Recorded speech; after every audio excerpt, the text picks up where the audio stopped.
Bonjour, ici Dominique pour le podcast Dans la tête. Aujourd'hui, je vais faire un peu comme j'ai fait avec le podcast sur les couples, mais cette fois-ci, ça va être sur les 5 blessures qui empêchent d'être soi-même. J'ai pris toutes les informations de Lise Bourbeau dans ses livres, si jamais vous voulez les acheter, là. Comme je dis, je vais faire le même principe. On parle des 5 blessures. Fait que ce qu'on va faire, c'est que je vais faire 5 podcasts différents sur chacune des blessures. J'y vais un peu en ordre aussi des informations de comment je les ai pris. Puis ça fait un peu aussi un lien, soit avec les couples, mais aussi avec soi-même. Ou ça peut aussi faire un lien avec les relations qu'on a, peu importe lesquelles, parce que ça peut être les relations avec nos enfants, familiales, les amis, les professionnels, ou les relations de couple. Ça fait tout un lien, mais c'est aussi en lien avec la relation avec soi-même. Parce que, justement, c'est des blessures qu'on a construit en fait, qui était à travers les situations de la vie, tant quand ça commence souvent quand on est à l'enfance, mais ça se reproduit, pendant qu'on est adolescent, mais aussi pendant qu'on est adulte. Oui, ça commence dès l'enfance, là, avec nos parents. Puis là, pour se protéger en tant qu'enfant, on va se créer des croyances, des idées, on va se dire des phrases, on va se les répéter pour protéger notre enfant en soi. Quand on arrive à l'adolescence, on va vivre des situations relationnelles qui vont nourrir ces croyances-là, ces pensées-là, puis aussi à l'âge adulte encore. C'est juste que la grande différence, c'est que oui, quand on est enfant, je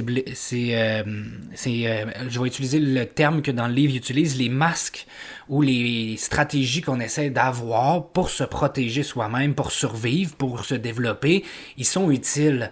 À l'adolescence, ils le sont encore, mais un peu moins. Mais quand on arrive à l'âge adulte, souvent, ils sont plus utiles pantoute, mais on en est comme tant conscient. Puis ce qui arrive, c'est qu'on perpétue les mêmes problématiques, donc on va s'entourer de gens où ils ont à peu près le même niveau affectif que nous. On va se mettre en couple avec des gens qui ont le même niveau, mais aussi, comme d'autres personnes ont fait des podcasts sur le sujet ou des conférences ou des ateliers, il y a ce qu'on appelle les neurones miroirs. On est le reflet, les relations qu'on a vont être le reflet de nous-mêmes. Puis c'est la même chose pour les autres qui sont en relation avec nous. Donc, ce qui arrive, c'est que avec les blessures qu'on a, le filtre qu'on se met, les lunettes qu'on a choisies pendant toutes ces années-là, on va se comporter de la même façon que les autres se comportent avec nous. Dans le sens où je vais avoir peur de quelque chose, puis je vais tellement en avoir peur que je vais me comporter pour que cette peur-là se matérialise, se fasse. Et les autres vont faire de même avec nous. Ce qui fait que on va continuellement s'entourer des mêmes genres de personnes autour de nous, parce que le but étant que, vu que l'autre est le miroir de nous-mêmes, c'est d'être capable de le transcender, d'être capable de guérir, d'être capable de s'aimer soi-même, d'apprendre de tout ça, d'être capable de se cheer up un peu. Fait que là, je vais commencer avec la première blessure qui est celle de la blessure du rejet. La définition un peu, là, je vais y aller très brièvement, c'est rejeter, être repoussé, ne pas vouloir avoir à ses côtés une personne ou pas l'avoir dans notre vie. Puis là, il faut aussi se dire que la personne va se dire, peut-être consciemment ou inconsciemment, qu'elle se sent rejetée dans son être et dans son droit d'exister. Cela peut être l'enfant qui ne se sent pas désiré quand on commence à la jeunesse, là. Ça peut être un enfant qui ne s'est pas senti désiré par ses parents. Ça ne veut pas nécessairement dire que c'est le parent qui dit ouvertement « je t'ai pas désiré ». Mais il peut avoir, l'enfant, un ressenti. Puis ça, en travaillant dans les écoles, je l'ai entendu souvent des phrases comme... Autant quand j'étais au primaire qu'au secondaire, puis autant qu'avec les jeunes adultes, quand je fais des consultations, on entend souvent, tu sais... des discours sur leur vie, leur relation amoureuse, mais des discours avec leurs parents aussi, tu sais. Ça peut commencer à se générer suite à des remarques désobligeantes, de l'impatience ou la colère du parent. La personne qui se sent rejetée n'est pas objective, hein? Mais ça va être pour toutes les blessures. Elle va interpréter les situations à travers les filtres de la blessure et se sentira rejetée même si elle ne l'est pas. Et c'est un peu la même chose pour toutes les autres blessures. Fait que ça se peut que je le répète une couple de fois. La personne va développer le masque qu'on appelle, pour la blessure du rejet, le masque du fuyant. Il va douter de son droit d'exister. Son premier réflexe sera de fuir. Il est celui qui vit le plus dans un monde imaginaire. Fait que, tu sais, étant enfant, ça va être beaucoup des enfants qui vont être capables d'être solitaires dans leur monde. Ils n'auront pas beaucoup d'amis nécessairement, mais ils vont en avoir pareil, mais ils vont quand même s'inventer n'importe quoi. Ça va être ceux qui ont le plus d'imagination possible. Ce qui est une bonne chose. Et en même temps, ça l'envoie un message comme quoi toute cette imagination-là peut être un bon moyen pour cet enfant-là de passer ou de vivre des situations qui sont difficiles. Enfant, il pourra croire aussi, mais même en tant qu'adolescent et parent, je l'ai entendu il n'y a pas longtemps, là, que ses parents ne sont pas ses vrais parents. Même ado ou adulte, là, ils pensent ça, puis je l'ai entendu d'un adulte en ce moment, là, qui disait il a même posé la question directement à la personne, c'est toi mon vrai père, parce qu'il pense que son père n'est pas son vrai père, en tout cas. Il sera le plus susceptible de fuir la maison aussi, étant enfant ou ado. Les gens vont partir plus tôt, ils vont partir vers 17 ans, ils peuvent quitter rapidement. Là. Ils vont vouloir, mais même enfants, ils vont vouloir s'en aller plus rapidement ailleurs, mettons à l'école, chez des amis ou ailleurs, mais même rendus ailleurs, ils vont se sentir étrangers. Ils se sentiront pas, ils vont vouloir fuir aussi probablement, mais ils se sentiront pas comme chez eux. Fait qu'ils se sentent un peu chez eux, un peu nulle part. La personne veut l'enfant, on va donner l'exemple de l'enfant, mais c'est aussi adolescent puis adulte. La personne veut qu'on s'aperçoive qu'elle existe. La personne croit que si pas à son droit d'exister, qu'elle se comportera. Elle va vouloir se prouver à elle-même, mais que les autres prouvent son existence. Fait qu'elle va se comporter pour en arriver à ce que les autres l'existent. Exemple d'un enfant qui va se cacher. L'enfant va aller se cacher dans le but. C'est pas, l'enfant va voir ça comme un jeu, mais il n'aura pas dit au monde, on joue à la cachette. Il va aller se cacher dans le but d'inquiéter les parents. C'est pas tout à fait conscient. Pour que les parents ou les frères et sœurs courent après, le cherchent. Ou l'adulte à l'école peut-être. Ça se peut, je l'ai déjà vu. Pour que les adultes courent après, le cherchent, s'inquiètent.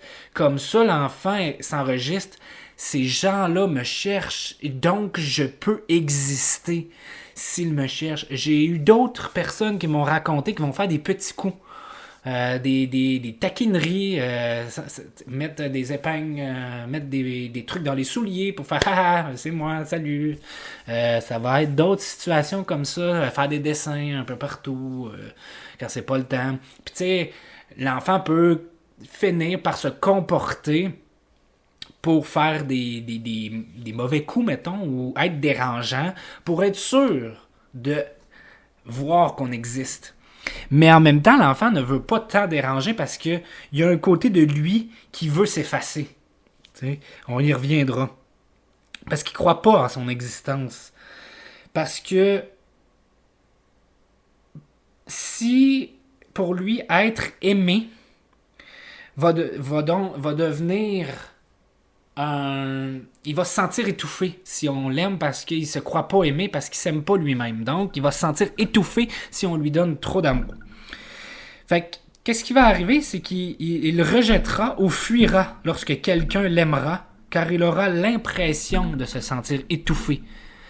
Fait qu'on peut ici donner l'exemple un peu que quand les personnes se mettent en couple avec des gens, tu sais, au départ, c'est des beaux côtés, il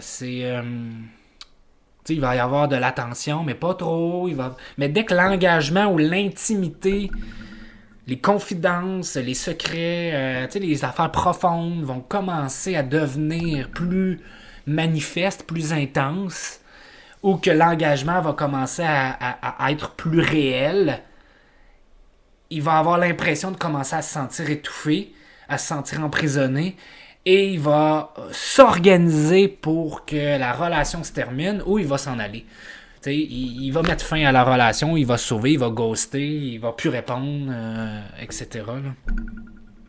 Un enfant qui a été... Il y a aussi le fait qu'un enfant qui a été surprotégé, puis ça on le voit beaucoup ces temps-ci, depuis quelques années, se sentira rejeté.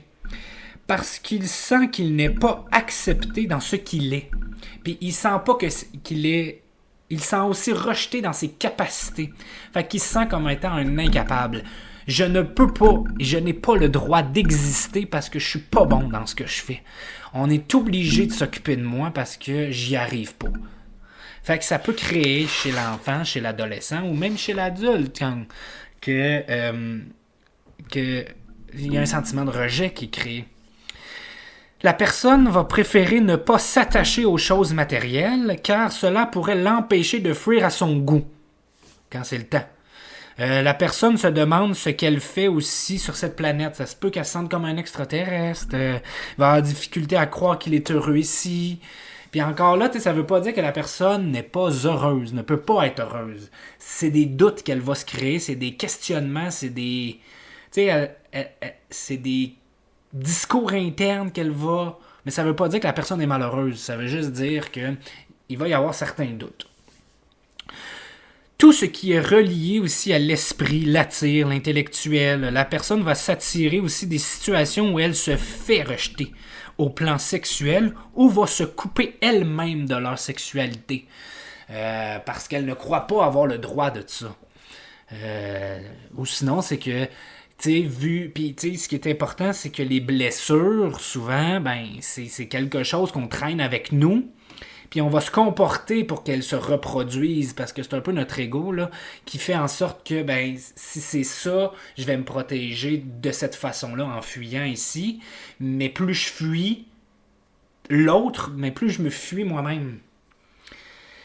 Puis ici, cette blessure est décrite comme étant en lien avec le parent du même sexe.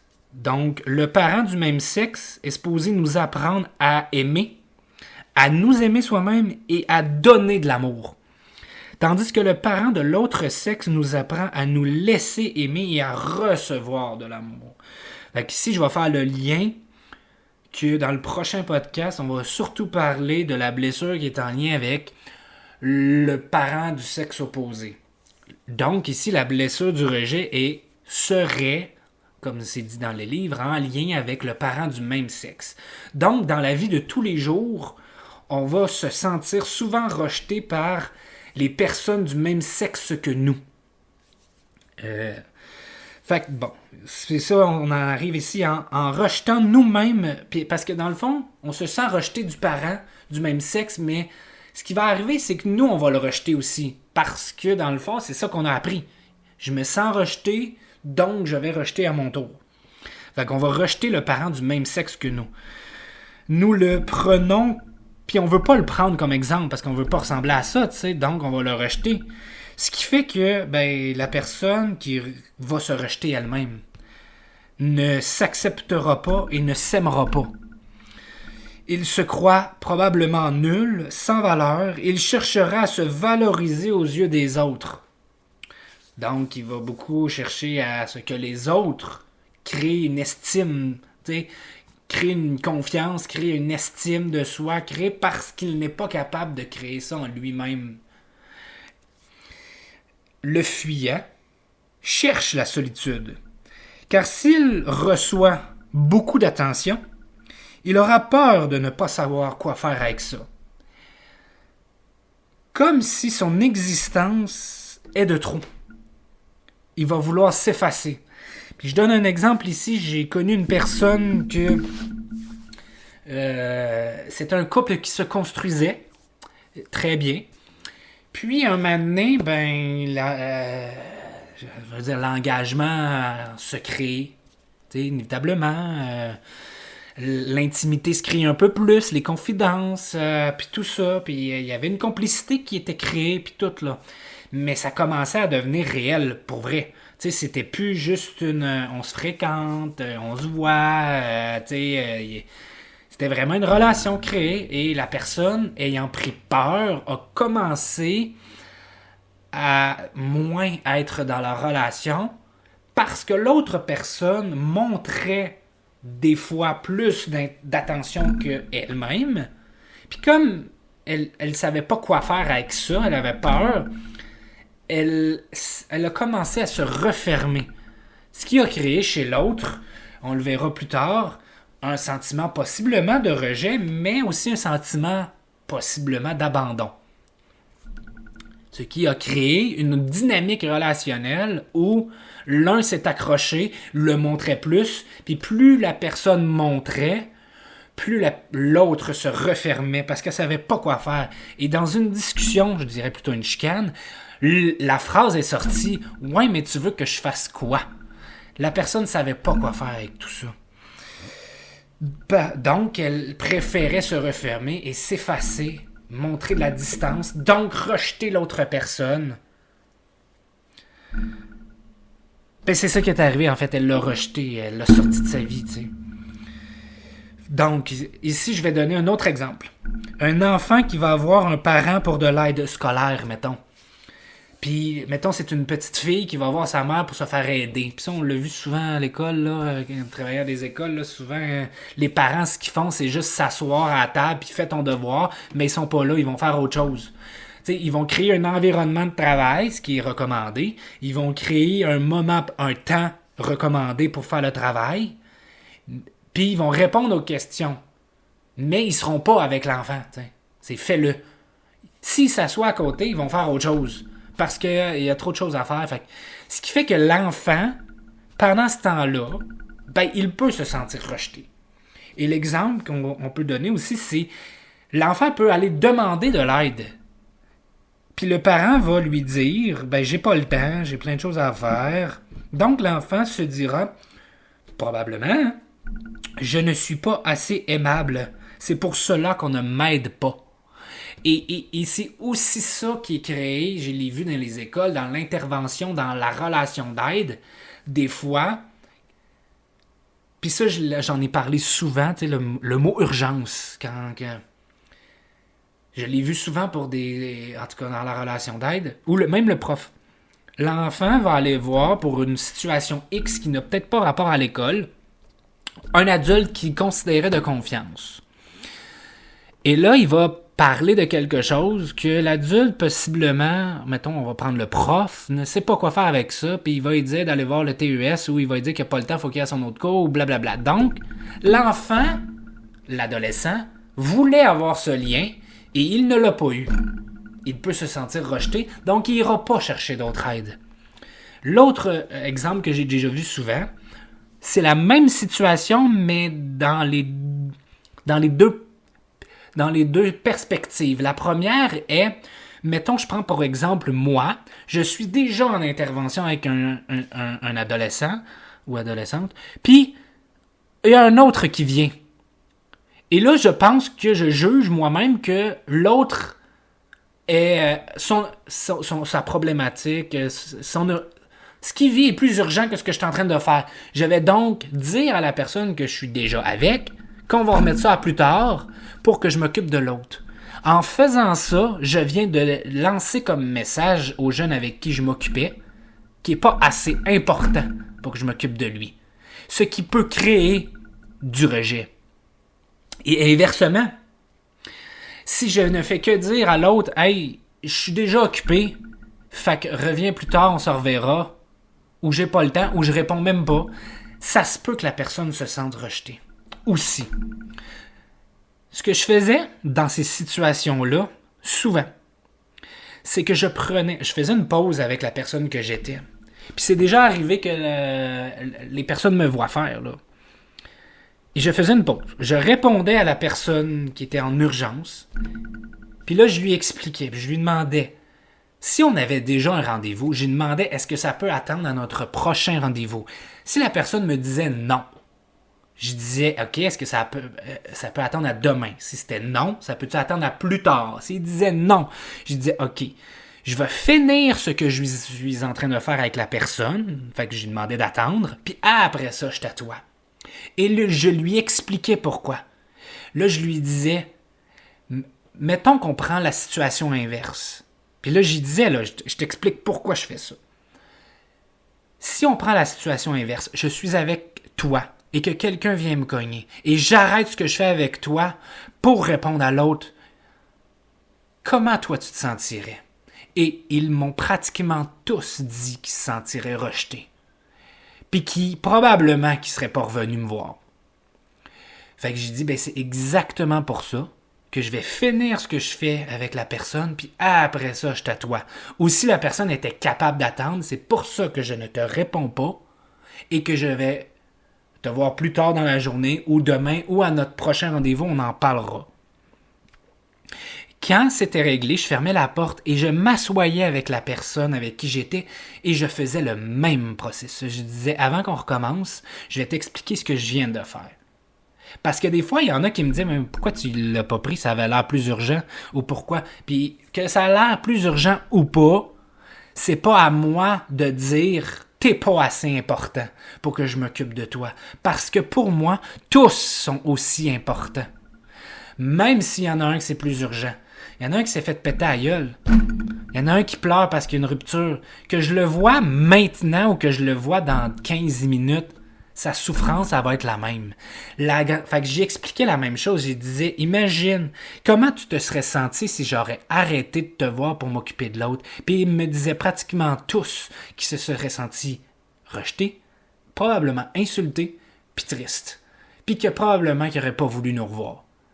Pratiquement tous me l'ont répondu. Je dis, c'est exactement pour ça que je ne répondrai pas à l'urgence. J'aurais fait la même chose si ça a été dans un sens inverse, si j'étais avec quelqu'un puis tu serais venu me voir. Ça les sécurisait de savoir ça parce qu'ils savaient à quoi s'attendre. Et je le travaillais à chaque année en début scolaire, ce qui faisait que quand ils venaient cogner, ils savaient à quoi s'attendre une fois qu'on l'avait fait, ce processus-là. Et drôlement, j'avais beaucoup moins d'urgences tout à coup qui cognaient à ma porte pour des urgences. Parce qu'ils savaient comment. Ils se sentaient tous importants. Personne ne s'est senti rejeté. C'est une job qui est tough à faire parce qu'il faut avoir une bonne conscience de soi, mais une bonne conscience de la relation que tu es en train de créer ou que tu es en train de faire avec la personne. Ça prend pas grand-chose pour détruire une relation, pour perdre une confiance, surtout quand c'est des enfants puis des ados. Fait que quand on arrive à un âge adulte, ou qu'on est très fragile, ou qu'on a des blessures profondes, ben c'est la même affaire, tu sais. On n'a pas eu le temps d'apprendre à faire ça. Fait que c'est en faisant ces petits mouvements-là, ces petites choses-là, que crée la confiance, puis que la personne peut se réparer elle-même. Donc, ça, c'était l'exemple. On revient au sujet. Le fuyant a très peu d'amis, comme je disais. Plus il est solitaire et plus il semble invisible. Il s'organise pour être seul par peur de se sentir rejeté. Donc, il se prouve à lui-même qu'il est rejeté. Le fuyant parle peu.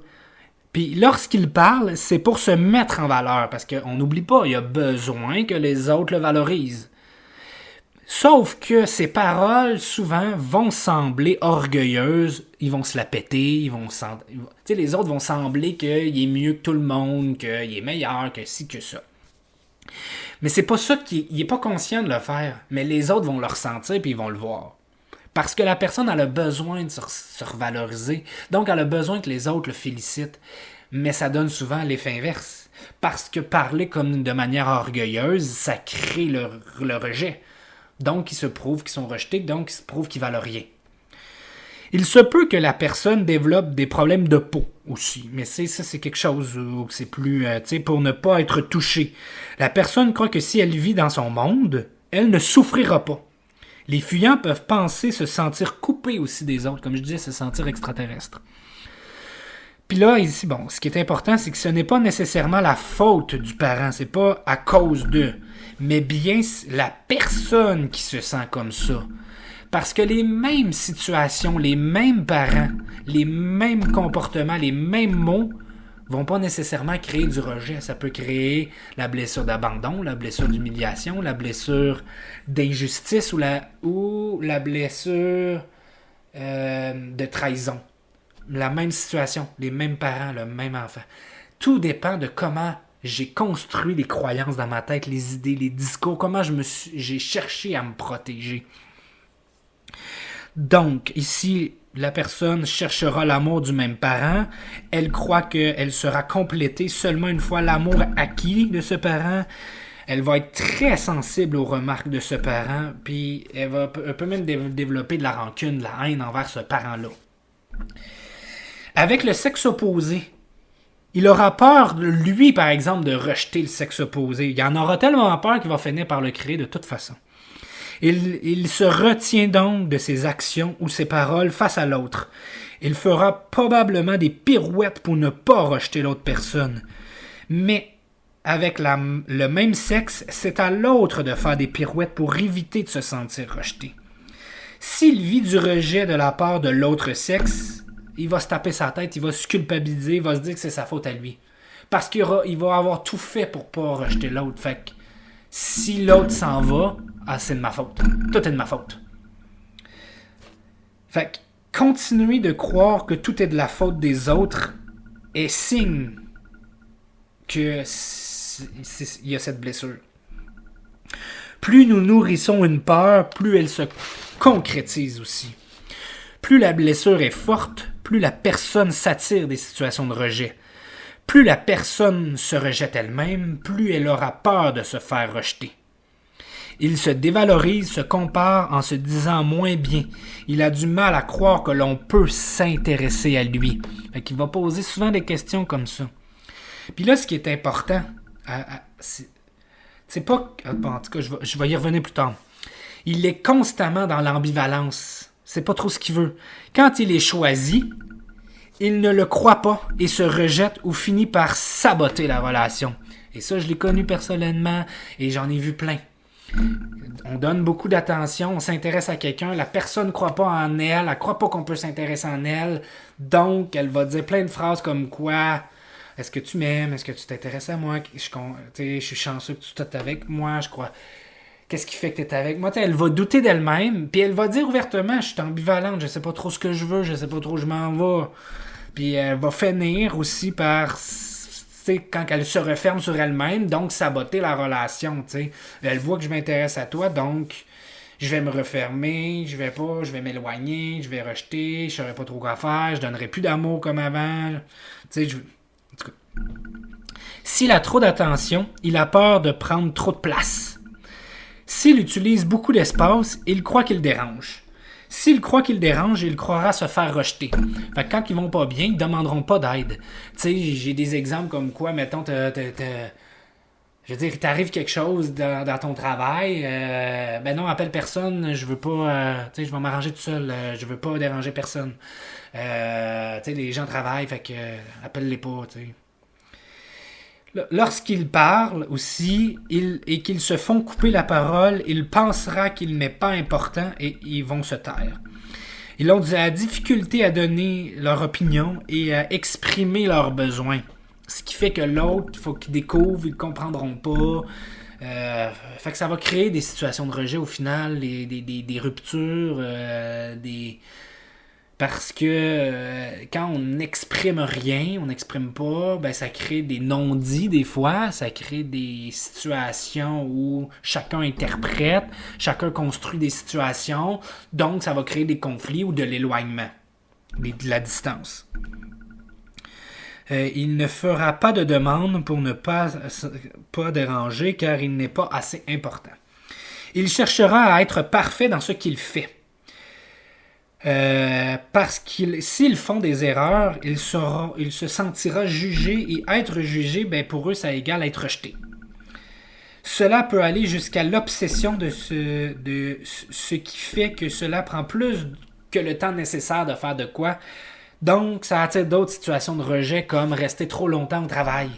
Tu sais, Mettons qu'on passe plus de temps au travail, puis que la relation de couple, ou les enfants, ou les amis, ben, tu les vois moins souvent, tu leur donnes moins de temps. Puis là, tu te justifies en disant, ben là, j'avais des choses importantes à faire. Ben, la personne finit par se sentir rejetée. Parce que tu finis par donner trop de temps à quelque chose puis passer à un autre. Tu sais, trouver l'équilibre entre vie, travail, famille, vie, travail, couple aussi. Parce que pas que la famille qui existe, il y a le couple aussi, là. Puis vie, travail, famille, travail aussi, puis amis. Parce que c'est important aussi d'avoir des amis. De les entretenir un peu, tu sais, d'entretenir la relation. Si on les voit jamais parce qu'on est toujours occupé, la relation finit par s'effriter, là. Tu sais. La panique est une peur qu'ils ont. Lorsqu'ils pensent paniquer, ils vont fuir.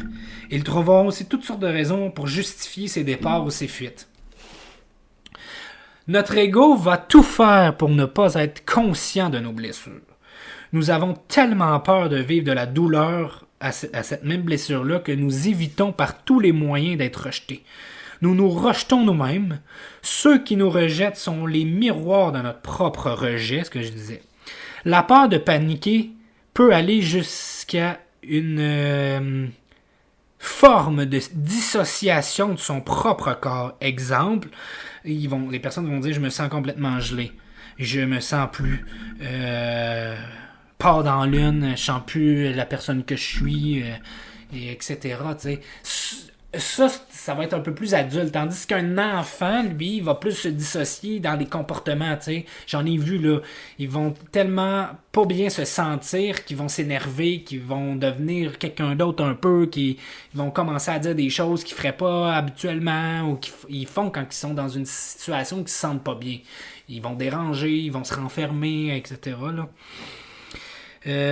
La peur du rejet crée des problèmes de communication surtout parce que ils vont pas communiquer clairement parce que pour eux communiquer ils vont se dire dans leur tête ils ont peur d'être pas intéressants, ils ont peur d'être considérés nuls ou sans valeur, d'être incompris, ils ont peur de paniquer, que l'autre ne l'écoute que par obligation ou par politesse. Tu sais, je l'ai déjà entendu des jeunes, ouais mais toi t'es payé pour m'écouter, là il fallait qu'on décortique ça, ouais mais en même temps si j'ai choisi ce job là c'est parce que je le savais que j'allais écouter des gens, tu sais, c'est une communication. Si je faisais juste pour être payé, comment toi tu te sentirais, tu penses?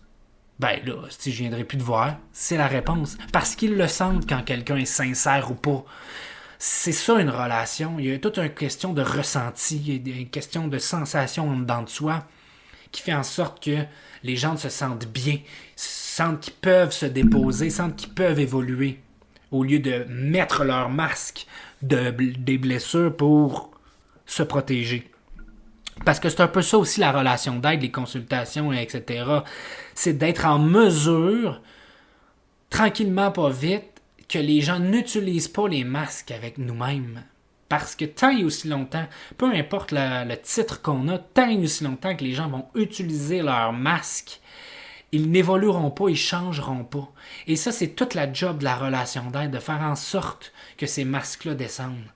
Tu sais, je donnais comme exemple, dans un bureau de consultation, chez n'importe qui, peu importe le titre qu'on a, t'es dans un bureau, c'est un endroit sécuritaire, oui, pour la personne, mais c'est surtout un endroit la plus sécuritaire, c'est pour l'intervenant qui est là, pour le thérapeute. Parce que c'est son environnement.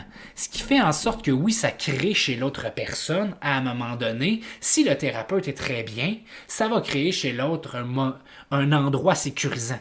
Un endroit où il peut se déposer, donc pas mettre des stratégies, des masques d'adaptation pour se protéger tranquillement, pas vite. Mais toute la job est du côté de la personne qu'on essaie d'aider. T'sais. Tandis que quand tu vas dans le milieu de la personne, faut que le thérapeute ou l'intervenant soit assez solide avec ses propres blessures, avec sa propre vie, ses propres bébites, ses propres parts d'ombre, parce que là, tu rentres dans le monde de l'autre. L'autre est dans son propre monde, donc ses comportements vont être naturels. Il va être dans ces situations naturelles. C'est sûr que là, au début, tu es une nouvelle personne qui rentre dans son monde. Il va y avoir une certaine différence parce qu'il faut qu'il y ait une relation de confiance qui se crée. Tu sais, je l'ai vu, là, des fois, il y a des gens qui me laissent pas rentrer chez eux, là. Je suis sous le cadre de porte, là, pour un autre travail que je fais, là. Puis ils ont besoin de jaser avant de me laisser rentrer dans leur propre monde. Mais il y en a qui me laissent rentrer. Puis des fois, il y en a que je vais cogner à leur porte ou je les appelle, puis ça prend une couple de semaines ou 2 mois avant qu'ils me rappellent pour qu'ils acceptent que j'aille chez eux. Parce que c'est tout un travail aussi, là. Mais là, tout le travail, toute la part, la responsabilité vient surtout du côté de l'aidant, de l'intervenant ou du thérapeute.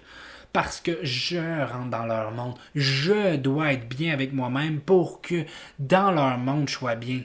Les deux situations sont très bonnes. C'est juste que... Puis ça, je l'ai vu en pandémie, les profs au secondaire, souvent, c'est les jeunes qui changent de classe, hein? Parce que la classe appartient souvent aux profs. C'est leur environnement. Et que quand la pandémie a dit non, ça va être l'environnement des jeunes. C'est leur environnement à eux. C'est le prof à changer de place. Tu as vu la panique dans leurs yeux. Tu as vu...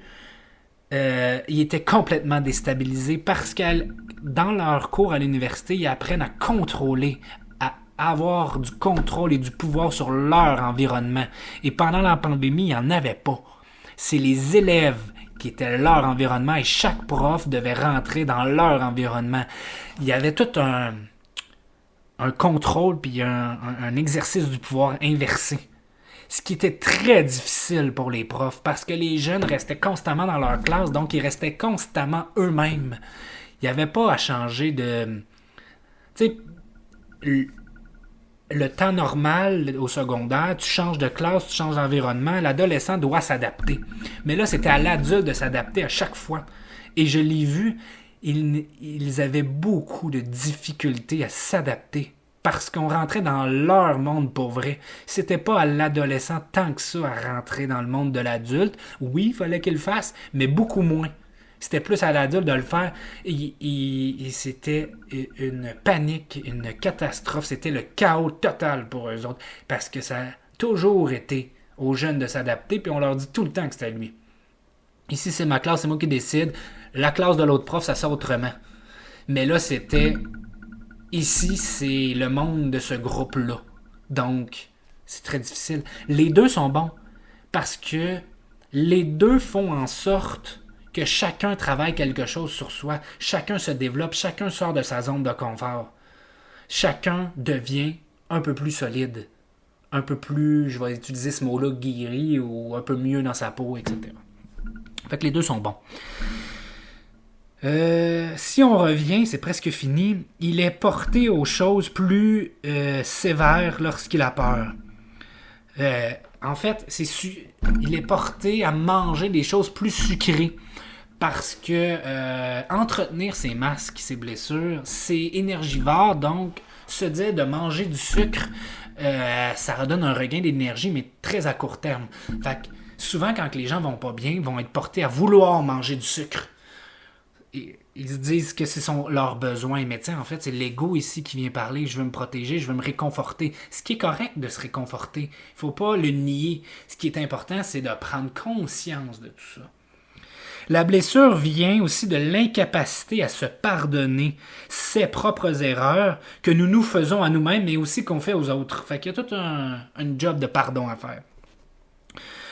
Nous reprochons aux autres tout ce que nous faisons nous-mêmes et ne voulons pas voir ce qu'on fait. Puis là, c'est ici qu'on vient que on peut se reconnaître dans tout ce que j'ai nommé. Mais ici, tu sais, c'est pas, il faut toutes les avoir pour se sentir comme ça, puis c'est pas parce qu'on en a, tu sais, c'est comme un continuum dans le fond. On peut se reconnaître dans certaines caractéristiques, puis pas dans d'autres. C'est sûr que si on les coche toutes, ça se peut que notre blessure soit plus profonde, soit plus difficile. Mais si on en coche juste quelques-unes, ça veut dire que c'est pas nécessairement elle qui est la plus dominante, parce que on peut en avoir plus qu'une pour différentes raisons. Puis ils peuvent tous avoir des niveaux différents de profondeur, de gravité, peu importe. Personne n'est à la même place non plus. De tout ce qui a été dit, nommé, n'a besoin... tout ce qui a été nommé n'a pas besoin de vivre dans chaque personne non plus qui se sent rejetée. Puis pour chacune des blessures, ben, quand on se sent honteux, ben, la honte aussi est un signe que nous sommes dans une blessure. Parce qu'on aura fait quelque chose qui nous refait vivre aussi cette blessure, parce que ce n'est pas que les autres qui nous la font vivre. Puis tu sais, de s'isoler complètement pour s'aider soi-même, ça peut être une chose. Comme je disais dans mon podcast de couple, c'est correct de avoir nos moments seuls, des activités seules, d'avoir notre propre monde, puis c'est correct. Mais les blessures, on en guérit un peu. Ils vont être là probablement toute notre vie, puis ils vont se réactiver à des moments différents. Ce qui est important, c'est d'en devenir conscient pour qu'ils deviennent de moins en moins intenses, puis qu'ils prennent pas toute la place à chaque fois qu'on est en relation avec quelqu'un. Parce qu'on peut bien travailler sur soi seul. Mais les blessures s'activent quand on est en relation avec quelqu'un. Parce que oui, on peut se protéger de soi-même, mais on se protège surtout des autres. Donc, pour pouvoir se sentir, puis ce que je vais faire, c'est que mes podcasts, je vais les faire sur les blessures, puis je vais en faire un dernier sur les signes, puis un peu comment on fait en sorte pour s'en sortir, je vais dire ça de même, ou se sentir mieux. Donc ici, c'est ça. Puis pour vrai, je vais vous laisser là-dessus. Il y en a beaucoup qui ont été dit. Mon prochain sera sur la blessure d'abandon. Je vous souhaite une belle journée.